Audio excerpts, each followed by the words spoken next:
আল্লাহ রাব্বুল আলামিন এই মানুষকে সৃষ্টি করার পর মানুষের মাঝে দুটো জিনিস বিদ্যমান করে দিয়েছেন। বলা যায় দুই জিনিসের সমন্বয়ে মানুষ গঠিত। দুই জিনিসের সমন্বয়ে মানুষ গঠিত হয়। এক হচ্ছে তার দেহ, আর এক হচ্ছে আত্মা। আত্মা ছাড়া যেমন মানুষ হয় না, শরীর ছাড়া যেমন শরীরের মধ্যে যদি আত্মা না থাকে তাহলে ওটাকেও মানুষ বলে না, এটা লাশ হয়। জমিনে বেঁচে থাকার, জমিনে তাকে বিদ্যমান রাখার কোনো সুযোগ থাকে না, মানুষটাকে মাটি চাপা দিয়ে দেয়, তাই না? মানুষের ইন্তেকাল হলে যখন তার মধ্যে রূহ সঞ্চারিত না থাকে, রূহ না থাকে, তো আল্লাহ রাব্বুল আলামিন ওই দেহটার কোনো মূল্য আল্লাহ তাআলা দেন না। মানুষ তখন এই দেহটাকে কি করেন? মাটি চাপা দিয়ে দেয়, তাই না? জমিনে যদি কোনো মানুষ ইন্তেকাল হয়, আমরা তাকে দেখতে যাই সাময়িক সময়ের জন্য, জানাজা হয়, তার যত দ্রুত সম্ভব তাকে মাটি চাপা দিই, নয়তোবা এই শরীর থেকে দুর্গন্ধ সৃষ্টি হয় না। আবার ঠিক তেমনিভাবে রূহের জগতে রব্বে কারিম যখন বলেছিলেন আলাস্তু বিরাব্বিকুম, আমি কি তোমাদের প্রভু নই, তখন ওই সময় আমরা রূহ ছিলাম, দেহ ছিল না তৎকালীন সময়। ওই সময় আমরা কি ছিল না? আমাদের দেহ ছিল না রূহের সাথে, যার কারণে ওটাকে মানুষ বলা যায় না। ওইখানে কোনো শরিয়াত চলে না। মানুষ তখন হয় যখন দেহ এবং আত্মার সমন্বয় হয়, এবং তখন তার উপর শরিয়ার বিধিবিধান, বিভিন্ন আইন কারণ বাস্তবায়িত হয়। তো এই দেহ এবং আত্মার মধ্যে সবচেয়ে বড় গুরুত্বপূর্ণ যে বিষয়টা, তা হচ্ছে আত্মা। দেহের কোনো মূল্য নাই, এটা সাময়িক সময়ের জন্য দুনিয়ার সাথে সম্পৃক্ত থাকা অবস্থায় এটার মূল্য আছে। কিন্তু আমরা আগে ছিলাম রূহ, দুনিয়া থেকে চলে যাওয়ার পরও কি থাকবো? রূহ, আল্লাহর কাছে চলে যাব। আত্মা, এজন্য এই দেহের রোগ ব্যাধি থেকে, এই দেহের আরাম আয়েশ থেকে আত্মার রোগ ব্যাধি আরাম আয়েশ সম্পর্কে আমাদের সকলের বেশি জ্ঞান রাখা দরকার। অথচ এই দুনিয়ার বাস্তবতা হলো, আমরা এই দুনিয়াতে এসে রূহের চিকিৎসার চেয়ে এই শারীরিক চিকিৎসা, এই দেহের চিকিৎসার প্রতি আমরা বেশি মনোনিবেশ হই। কথাটা বোঝানোর জন্য আরো ক্লিয়ার করি। আমাদের এই দেহটা মাথা থেকে পা পর্যন্ত, এই দেহটার যেমন আরাম আয়েশ আমরা খুঁজি, কিসে আমাদের এই দেহটা আরাম লাগবে? এই যেমন এসি ঠান্ডা লাগতেছে, আমাদের আরাম লাগতেছে। তারপর কোন কোন খাদ্য খেলে আমাদের দেহটা সতেজ থাকবে, মোটা তাজা হবে, সুস্থ থাকবে, এগুলোর দিকে আমাদের খুব খেয়াল। এমনকি যদি কোনো কারণে এই শরীর অসুস্থ হয়ে যায়, তাৎক্ষণিকভাবে আমরা ডাক্তারের শরণাপন্ন হই, ঠিক না? যদি ঠান্ডা লেগে যায়, দ্রুত চিকিৎসা কেন্দ্রে যাই, জ্বর হলে দ্রুত চিকিৎসা কেন্দ্রে যাই। অর্থাৎ দেহের কোনো প্রকার ক্ষয় ক্ষতি সম্পর্কে আমরা খুব ওয়াকিফাল, খুব সচেতন। অথচ এই দেহটা হচ্ছে ধ্বংসশীল। পৃথিবীর মায়ের পেট থেকে যখন বের হয়েছি এবং কবর পর্যন্ত এতটুকু সময়ের জন্যই হচ্ছে আমার এই দেহ। এরপরে এই দেহের কোনো অস্তিত্ব কবরে আপনারা খুঁজে পান? কথা বলেন না। কবরে কি এই দেহের অস্তিত্ব থাকে তখন? তাহলে দেহটা হচ্ছে সাময়িক। অথচ এই সাময়িক দেহটার জন্য আমাদের দিন রাত আমরা পরিশ্রম করে, মেহনত করে শরীরটাকে গঠন করি, শরীরটাকে নিয়ে চিন্তায় পড়ি। আল্লাহ পক্ষান্তরে যে আত্মা, যে রূহ, এটা মায়ের পেটের আগেও ছিল, কবর থেকে আমাদেরকে কবরস্থ করার পরও এই রূহ থাকবে। রূহের কোনো মৃত্যু হয় না। রূহের কি হয় না? মৃত্যু হয় দেহের, রূহের কোনো মৃত্যু হয় না। রূহ যেমন আগে ছিল, দুনিয়াতে আসলে এরকমই ছিল, মৃত্যুর পরও রূহ থাকবে। আল্লাহর কাছে এই রূহের ফয়সালা হবে, জিজ্ঞাসাবাদ হবে এই রূহের উপর। অনেকের কাছে হয়তো এটা বোধগম্য হচ্ছে না, তাদেরকে ক্লিয়ার করার জন্য বলি। ধরুন হিন্দুরা যারা মুশরিক, তারা তাদের দেহটাকে পুড়ায় ফেলে মৃত্যুর পর, একদম ছাই হয়ে যায়। তাদের ধারণা সব শেষ, আর তার কোনো অস্তিত্ব থাকবে না। ইসলামের ধারণা কি এরকম? আত্মাটাকে অবশ্যই আল্লাহর কাছে দণ্ডায়মান হতে হবে। আত্মার উপর আল্লাহ তাআলা প্রশ্ন করবেন। আত্মাকে তখন আল্লাহ তাআলা হয় জান্নাত অথবা জাহান্নাম দিবেন। তাহলে আমরা কি বুঝলাম? দেহের তুলনায় আত্মার বিষয়ে আমাদের প্রত্যেকের ওয়াকেফাল গুরুত্ব রাখা খুবই গুরুত্বপূর্ণ, খুবই প্রয়োজনীয়। অথচ আমরা আত্মার চিকিৎসা, আত্মার ভালো লাগা মন্দ লাগা এগুলো চিন্তা না করে আমরা সবাই দেহের চিন্তায় নিমগ্ন। এই দেহের যেমন অসুস্থ আছে, রোগ ব্যাধি আছে, ঠান্ডা, জ্বর, কাশি, ক্যান্সার, মহামারী, এগুলো যেমন এই দেহের আছে, ঠিক তেমনিভাবে আত্মারও অনেক রোগ ব্যাধি আছে। আত্মার রোগ ব্যাধি হলো হিংসা, অহংকার, রিয়া, কিবির। এগুলো হচ্ছে আত্মার অনেক বড় বড় রোগ। অথচ এই সমস্ত রোগ আমাদের হয়েছে কি না হয়েছে এদিকে আমাদের কারো খবর নাই। আরো সহজ করে যদি বলি, মানুষের ঠান্ডা লাগলে এটার যেমন আলামত আছে, মানে বোঝা যায়, যেমন নাকি ঠান্ডা লাগলে নাক দিয়ে পানি পড়ে, গলা শুকিয়ে যায়, মাথা ভার ভার হয়, হ্যাঁ, এগুলো কেমন যেন একটা ঠান্ডা লাগার একটা আলামত। জ্বর হলে আলামত কি? একদম মাথা গরম হয়ে যায়, খাবার তিক্ত লাগে। প্রত্যেকটা রোগের এক একটা কি আছে? আলামত আছে। ঠিক তেমনিভাবে আত্মার যে রোগগুলো আছে এগুলোরও কিছু বহিঃপ্রকাশ আছে, আলামত আছে। যেমন যদি কারো হৃদয়ের মধ্যে, আত্মার মধ্যে অহংকারের ব্যাধি থাকে, রোগ থাকে, তো এই দেহ দ্বারা, এই কথাবার্তা দ্বারা এটার বহিঃপ্রকাশ হয়। সে কাউকে পাত্তা দেয় না, তার কথার উপর অন্য কোনো কারো কথার মূল্যায়ন সে করে না।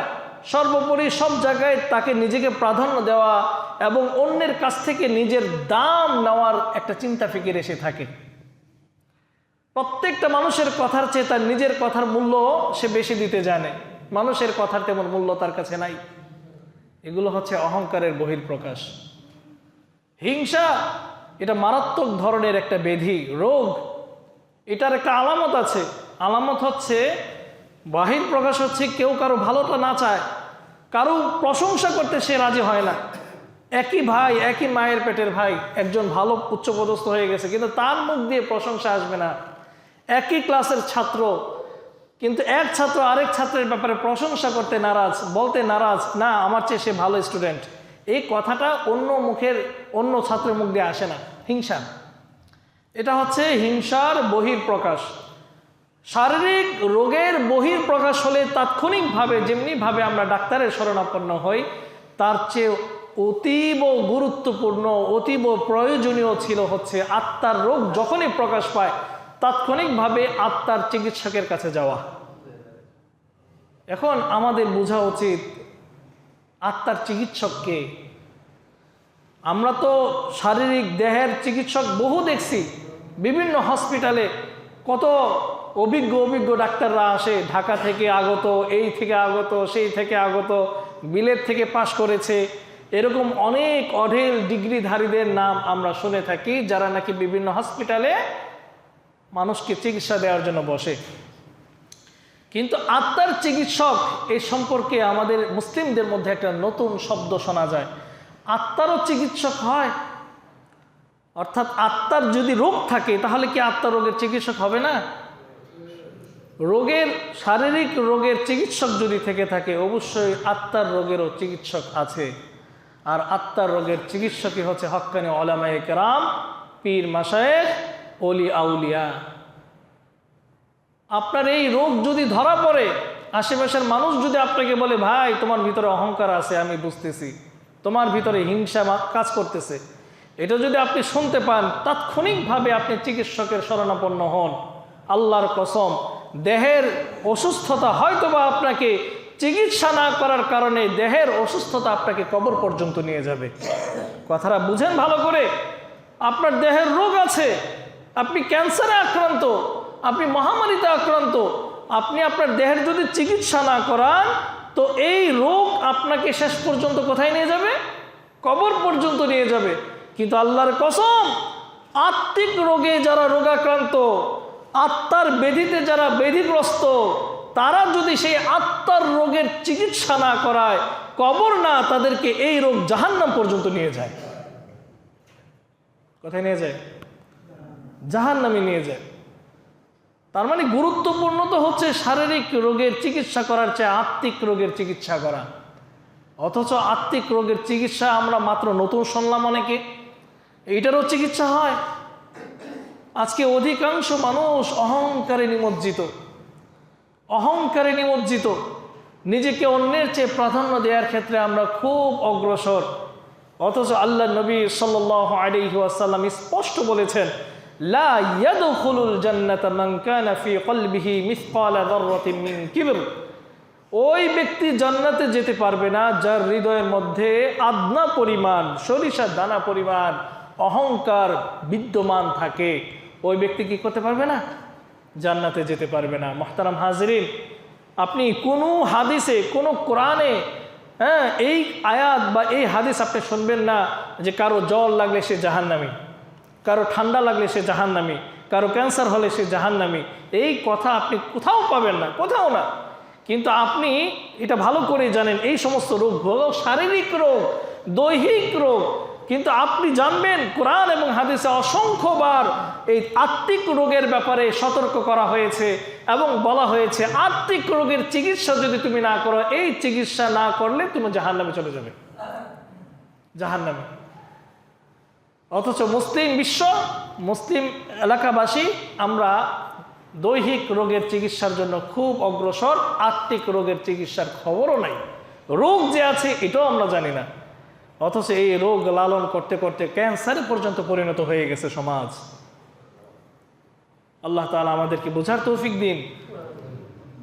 এরকম অসংখ্য ব্যক্তিরা আজকে অহংকারের রোগে রোগাক্রান্ত। অহংকার কাকে বলে? অহংকারের সংজ্ঞা হচ্ছে উপস্থিত কোনো ব্যক্তিকে নিজের চেয়ে ছোট মনে করা, নিজেকে অন্যের তুলনায় বড় মনে করা, চাই সেটা জ্ঞানের দিক দিয়ে হোক, বুদ্ধিবৃত্তিকের দিক দিয়ে হোক, সব কিছুর দিক দিয়ে হোক, তুচ্ছ তাচ্ছিল্য করা। একটা হচ্ছে বাস্তবতা, বাস্তবতার দিকে আমি একটু বলি। আপনার চেয়ে বয়সে ছোট, তাকে ছোট মনে করতেই পারেন, এটাকে অহংকার বলে না।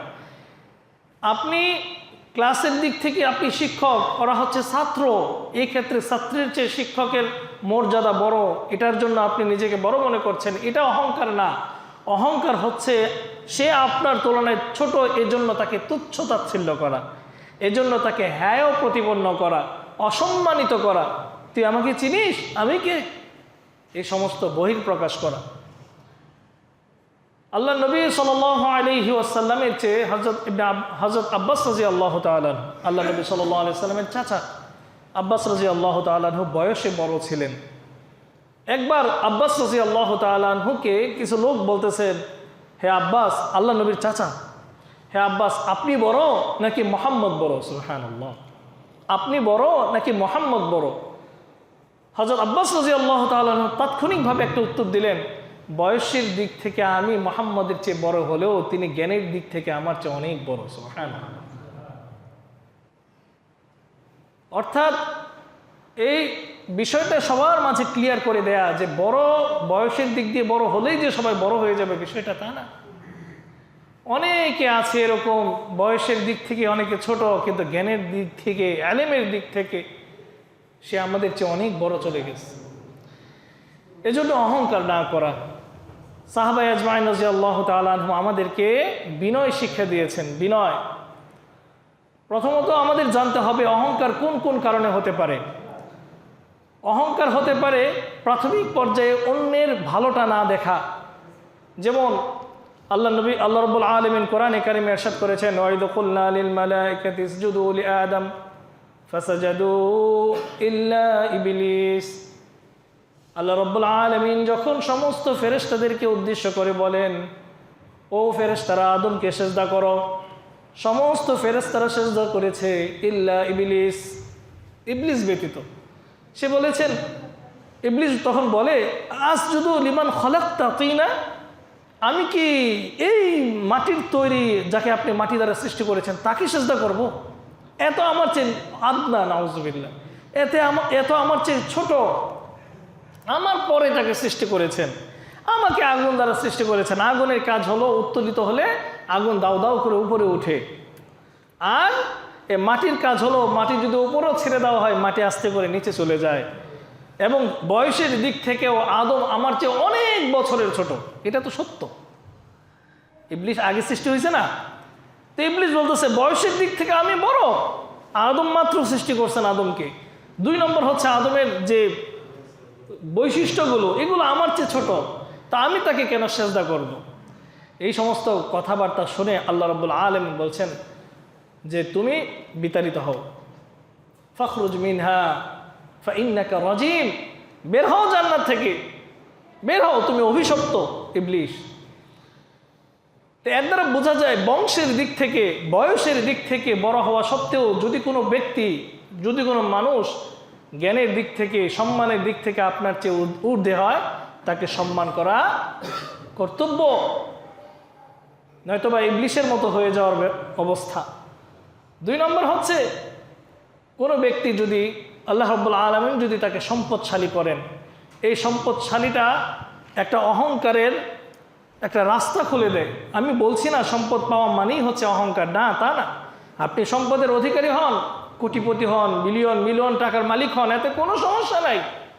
সমস্যাটা হচ্ছে এটা এমন একটা ভয়ঙ্কর পদ, এমন একটা ভয়ঙ্কর অবস্থা যা আপনাকে অহংকারের দিকে ধাবিত করার সুযোগ তৈরি করে দেয়।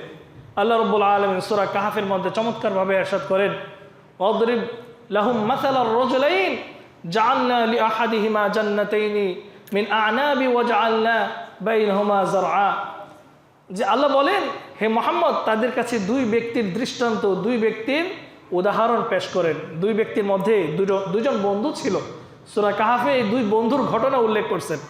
এক বন্ধুর সুন্দর এক বাগান ছিল, চমৎকার আঙ্গুর বাগান ছিল, এত সুন্দর আঙ্গুর বাগান, এই আঙ্গুর বাগানকে ছাউনি দিয়ে রাখছিল অনেকগুলো খেজুরের বৃক্ষ, খেজুরের গাছ, এবং এই বাগানের মাঝখানে ছিল একটা স্রোত নদী, একটা প্রবাহমান পানির ফোয়ারা, এত সুন্দর ফোয়ারা যে এই বাগানের মধ্যে এই পানির মাধ্যমে অনেক ফসল উৎপন্ন হয়। তো ওই বন্ধু তার দ্বিতীয় বন্ধুকে বলতেছে যে আমার এই বাগান এতই সুন্দর, এতই ফলদায়ক, হ্যাঁ, যে এই ফল বিক্রি করে আমি অনেক টাকা উপার্জন করেছি, আমার ধারণা এই বাগান কখনো নষ্ট হবে না, আমার মতো এত সুন্দর বাগান আশেপাশে কোথাও নাই। এরকম নিজের বাগান, নিজের টাকা পয়সা নিয়ে সে অনেক ক্ষমতা দেখালো। দ্বিতীয় বন্ধু তাকে বলল, বন্ধু, এগুলো তো আল্লাহ তাআলা তোমাকে দিয়েছেন, এগুলোর উপর তুমি কৃতজ্ঞতা আদায় করো এবং বলো আল্লাহ চাহে তো এগুলো ধ্বংস হয়েও যেতে পারে। তুমি একবারও ইনশা আল্লাহ বললা না, একবারও মাশা আল্লাহ বললা না, অর্থাৎ তুমি তোমার সম্পদ পেয়ে এতটাই নিজেকে মোহিত করে রেখেছ যাতে মনে করতেছো এগুলো আর ধ্বংস হবে না। এরকম আমাদের সমাজেও দেখা যায়, সম্পদশালী হয়ে গেলে মনে করে যে সর্বনাশ, তার চেয়ে বড় আর কেউ নাই। 3 নাম্বার হচ্ছে পদের দিক থেকে উন্নতি লাভ করা, চাই সে বস হতে পারে, চাই সে অফিসার হতে পারে। পদের দিক থেকে যদি কেউ পদোন্নতি লাভ করে তখন এটা অহংকারের দ্বার উন্মুক্ত করে দেয়, তাকে সাবধান করা হয় যে তুমি সাবধান হও, তোমার জন্য এখন অহংকারের রাস্তা খুলে দেওয়া হয়েছে, অতএব রাস্তা খুব পিচ্ছিল, রাস্তা খুব পিচ্ছিল, তুমি একটু সাবধানে হাঁটো এই পদোন্নতি পেয়ে। কিন্তু আজকে আমরা দেখি পদের দিক থেকে যখন নাকি কোনো ব্যক্তি উপরে উঠে যায়, শাসকের দৃষ্টিকোণ থেকে যখন কোনো ব্যক্তি শাসক হয়ে যায়, সমাজের অধিপতি হয়ে যায়, তো তার দ্বারা দেখা যায় বেশি ফিতনা, বেশি অহংকার সৃষ্টি হয়। আমরা ইতিপূর্বে দেখেছিলাম আমাদের চোখের সামনে বহু ঘটনা, আমি কয়টা ঘটনা বলবো, বাস্তব ঘটনা তো আছেই। কোরআন হাদিস থেকে আমরা অসংখ্য অগণিত ঘটনা পড়ি, যারা নাকি ক্ষমতার চেয়ারে আসীন হয়েছিল, যারা নাকি পদের দিক থেকে পদোন্নতি লাভ করেছিল, তাদের মাধ্যমে কত অহংকার যে এই পৃথিবীতে সয়লাভ হয়েছে, এগুলো তো আমাদের সামনে ইতিহাস, শিক্ষা, বাস্তবতাও আমাদের সামনে অনেক শিক্ষার দ্বার উন্মুক্ত করতেছে। একটা একটা করে বলি শোনেন। আল্লাহ রাব্বুল আলামিন কোরআনে কারিমে ফেরাউনের যে ঘটনা উল্লেখ করছেন, ফেরাউন, আপনারা ফেরাউনের ঘটনা কম বেশ অনেকেই জানেন। ফেরাউনের যে ধ্বংসে লীলা, ফেরাউনকে যে ডুবিয়ে মারা হয়েছিল, এর আগ মুহূর্তে আপনি যদি একটু চিন্তা করেন, আচ্ছা আপনারা বলেন তো দেখি, আপনারা এই ঘটনা যদি জানেন, মুসা আলাইহিস সালাতু ওয়াস সালাম বনী ইসরাঈলদেরকে নিয়ে ফেরাউনের বিরুদ্ধে কি কোনো বিদ্রোহ করেছিল? বিদ্রোহ কিন্তু করে নাই। বরং মুসা আলাইহিস সালাতু ওয়াস সালাম বনী ইসরাঈলদেরকে নিয়ে পালাইছিল। কার থেকে পালাইছে? ফেরাউনের জুলুম নির্যাতন থেকে যেন মুক্তি পায়, এজন্য রাতের আধারে মুসা বনী ইসরাঈলদেরকে নিয়ে বের হয়ে যেতেছিল মিশর থেকে। তো এটা তো ফেরাউনের জন্য হুমকি স্বরূপ ছিল না? ফেরাউনের এই কি বলে, ফেরাউনের যে সিংহাসন দখল করার জন্য তো মুসা ফেরাউনের সচিবালয় ঘেরাও করছে না। আপনারা ইতিহাস জানেন কিনা? ফেরাউন কিন্তু ফেরাউনের এই কি বলে সিংহাসন, তার রাজত্ব কিন্তু দখল করার জন্য মুসা আলাইহিস সালাতু ওয়াস সালাম গণভবনে যায় নাই। বুঝতেছেন আমার কথা? বুঝতেছেন নি? দলবল নিয়ে মুসা বলে নাই যে আজকে ফেরাউনের শেষ। ফেরাউনের সাথে যুদ্ধ ঘোষণা করে নাই মুসা, বরং মুসা আলাইহিস সালাতু ওয়াস সালাম তার জাতিকে নিয়ে পালাচ্ছিলেন।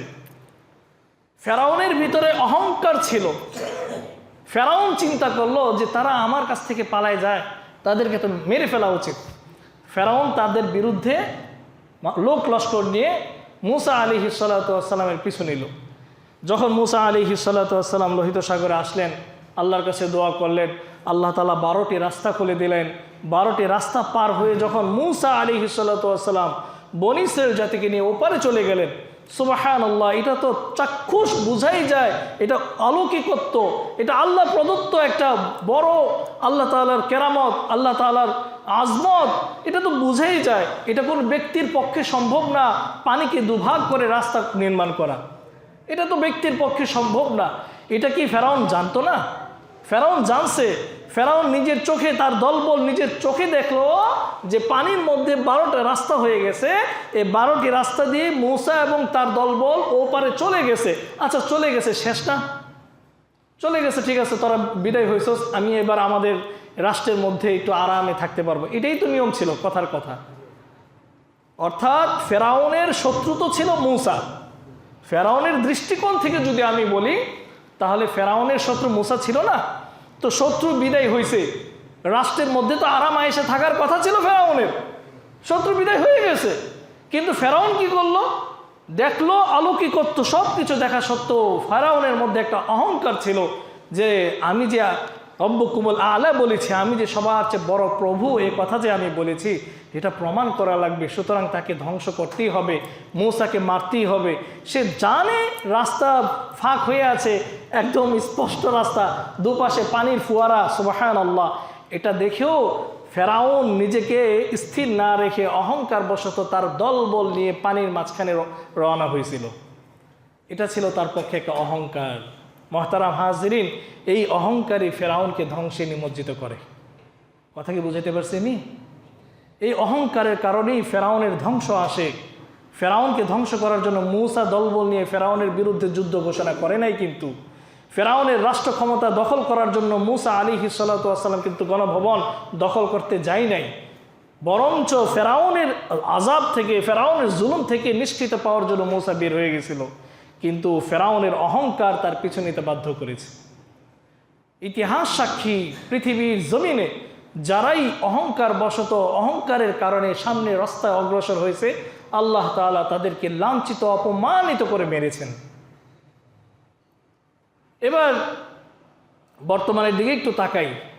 আমি কোনো রাজনৈতিক দল নই, স্পষ্ট কথা, আমি কোনো রাজনীতি করি না, আমি গণতন্ত্রে বিশ্বাস করি না।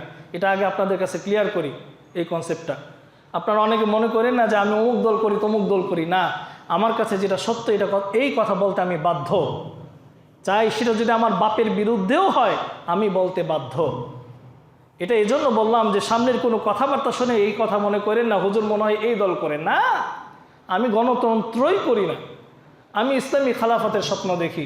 আমি ইমাম মাহদির অপেক্ষমান হযরত ঈসা আলাইহিস সালাতু ওয়াস সালামের দলভুক্ত হওয়ার জন্য আমি উদ্গ্রীব। আমি এই পৃথিবীটাকে ইসলামী শাসনে শাসিত করার স্বপ্ন দেখি। আমি গণতন্ত্রে বিশ্বাসী না, এটা ক্লিয়ার করে দিলাম, যাতে কেউ এই কথা বলতে না পারে হুজুর কোনো দল করে কিনা। না না না। এবার আসি বর্তমান সিচুয়েশনের দিকে একটু তাকান। এই যে গত কয়েক বছর আগেও কয়েক মাস আগেও যারা নাকি রাষ্ট্রীয় ক্ষমতায় অসীম ছিল, অধিষ্ঠিত ছিল, যাদের কথার মধ্যে অহংকার একদম টপকে টপকে বের হইতো, আজকে তাদের অবস্থার দিকে একটু তাকান তো দেখি। আমি অবাক হয়েছি, আসলে বলতে বাধ্য হচ্ছি। বিচারপতি মানিক, মানে সে একজন বিচারপতি ছিল বাংলাদেশের, অথচ তাকে কেমনভাবে পাকড়াও করছে আপনারা দেখছেন, গলার মধ্যে ধরে আসছে। এত বড় হিম্মত, এত বড় সাহস আমাদের বাংলাদেশের মানুষের হওয়ার কথা ছিল না। সে একজন বিচারপতি বাংলাদেশের, অথচ তার এই অহংকারের কথার বুলি আমরা সবাই শুনেছি। যখন পাকড়াও হয়েছে তার অবস্থাটা কি পরিণতি হয়েছিল, আল্লাহু আকবার। আমাদের এগুলো দেখে আমাদের শিক্ষা অর্জন করা উচিত। সালমান এফ রহমান হাজারো কোটি টাকার মালিক, হাজারো কোটি টাকার মালিক, অথচ বাংলাদেশ থেকে সে পালাইছিল সমস্ত দাড়িগুলো কেটে শেভ করে। অথচ সে যখন ক্ষমতাসীন ছিল তার কথার মাঝে অহংকার টপকে বের হইত, চুয়ে চুয়ে বের হতো। এই অহংকারগুলো এখন কোথায় কোথায় রইল? এগুলো তো আমাদের চোখের সামনে, এগুলো দৃষ্টান্ত রব্বে কারিম আমাদেরকে দেখাইছেন।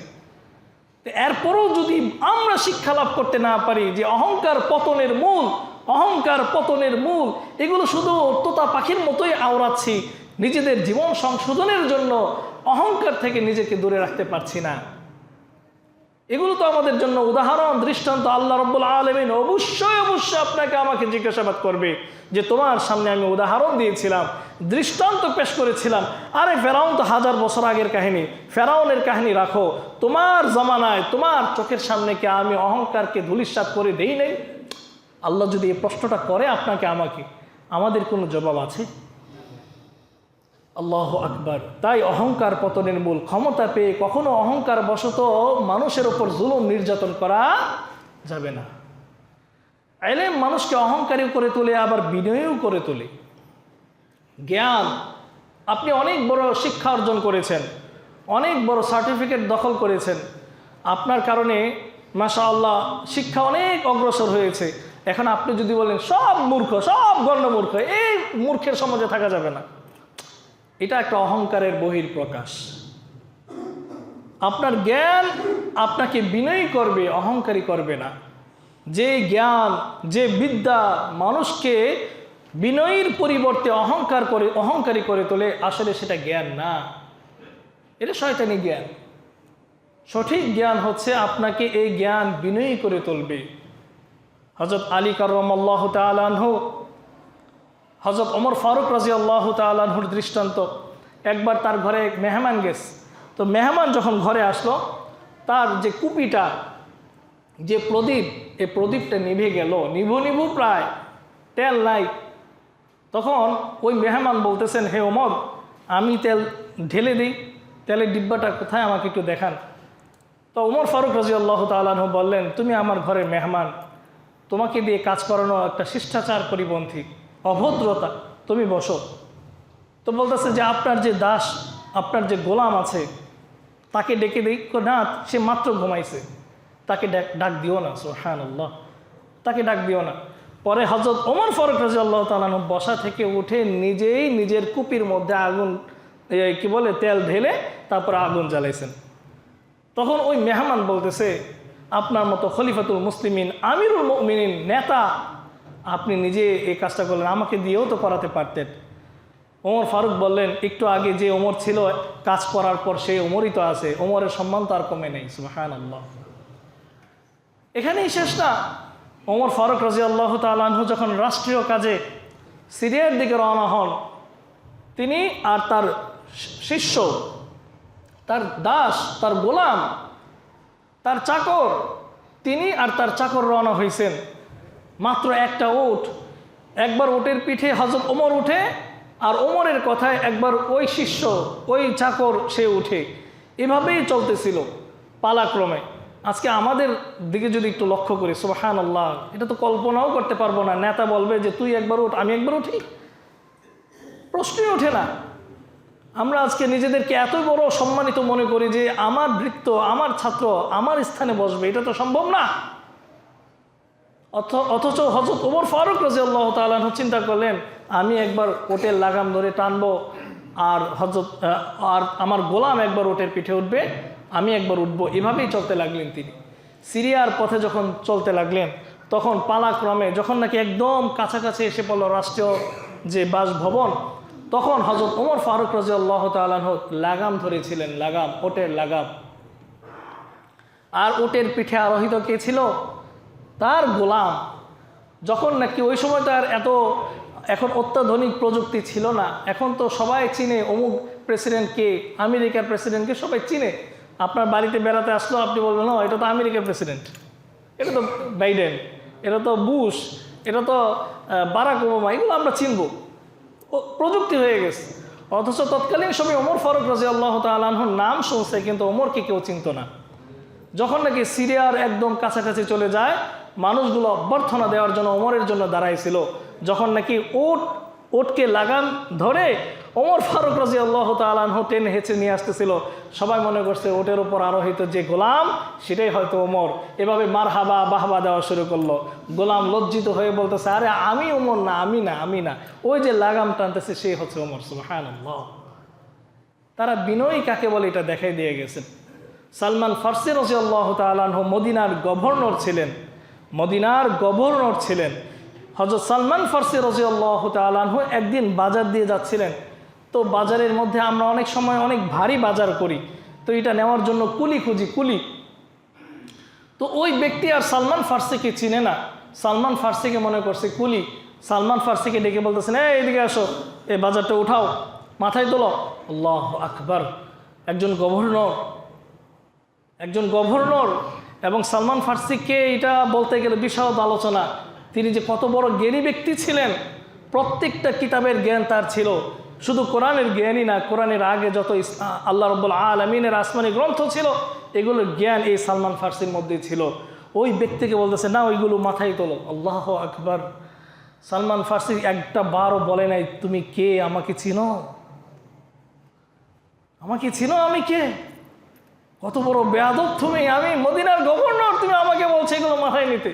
না না না, এগুলো কিছুই বলেন নাই তিনি মাথায় তুললেন। আল্লাহু আকবার। ব্যাগটা মাথায় তুলে তিনি চলতে শুরু করলেন। যখন কিছুক্ষণ হাঁটার পর আশেপাশের মানুষ যখন কেউ কেউ হযরত সালমান ফার্সিকে চিনতে পারছে, চিৎকার দিয়ে বলতেছেন, আল্লাহু আকবার, এটা কি করতেছেন আপনি, মাথায়, আপনার মাথায় ব্যাগ, তাড়াতাড়ি ব্যাগটা আমার। সালমান ফার্সি বলেন, না না না, কোনো সমস্যা নেই, আমি তার বাড়ি পর্যন্ত পৌঁছাই দিই। তো যে ব্যক্তি তার মাথায় ব্যাগ ঢুকাইছে, ওই ব্যক্তি তাৎক্ষণিকভাবে তাকে চিনতে পারছে যে তিনি হচ্ছেন মদিনার গভর্নর। লজ্জিত এমনভাবে হয়েছে, তিনি চিৎকার করে বলতেছেন, আল্লাহর রাস্তা আমাকে মাফ করে দেন, আপনি মাথা থেকে ব্যাগটা নামান। বলতেছে, কোনো সমস্যা নেই, আমি সালমান ফার্সি মাথায় তোলার কারণে যে সালমান ফার্সি ছিলাম এখনও সে সালমান ফার্সি আছে। এই হচ্ছে বিনয়, এই হচ্ছে বিনয়। আজকে আমাদের হৃদয়ের মধ্যে অহংকার বাসা বেঁধেছে, এই বাসাগুলোকে উৎখাত করতে হবে। আর এজন্য চাই হক্কানি ওলামায়ে কেরাম, হক্কানি পীর মাশায়েখ, তাদের দ্বারস্থ হওয়া। তাদের দ্বারস্থ না হলে এই চিকিৎসার কোনো সমাধান হবে না। তাই শারীরিক চিকিৎসার জন্য যেমনিভাবে দ্রুততার সহিত চিকিৎসকের কাছে আমরা যাই, আত্মিক চিকিৎসার জন্য আত্মার যে চিকিৎসক, তাদের দ্বারস্থ হওয়া অতীব জরুরি। আল্লাহ তাআলা আমাদের সবাইকে কথাগুলোর উপর বোঝার, আমল করার তৌফিক দিন। আমিন। আম্মা আলাইনা ইল্লাল বালাগ। যারা কবলা জুমা আদায় করি নাই, কবলা জুমা আদায় করি।